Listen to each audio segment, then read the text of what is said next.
वालेकुम दोस्तों, मेरा नाम है आसिफ और आप देख रहे हैं आसिफ टीवी। दोस्तों, आज का हमारा टॉपिक है कि टिकटॉक से वीडियो कैसे डिलीट करें।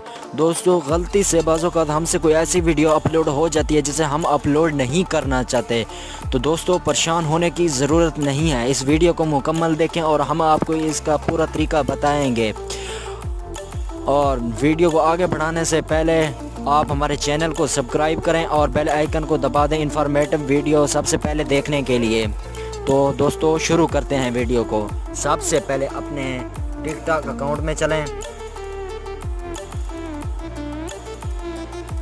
टिकटॉक अकाउंट में जाने के बाद मी में जाएं।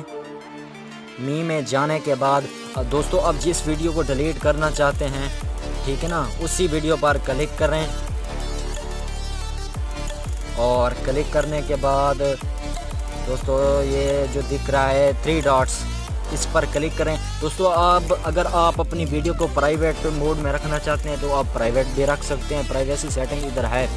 और अगर आप अपनी वीडियो को डिलीट करना चाहते हैं तो डिलीट का ऑप्शन भी है, वो आप पर डिपेंड करता है कि आप क्या करना चाहते हैं।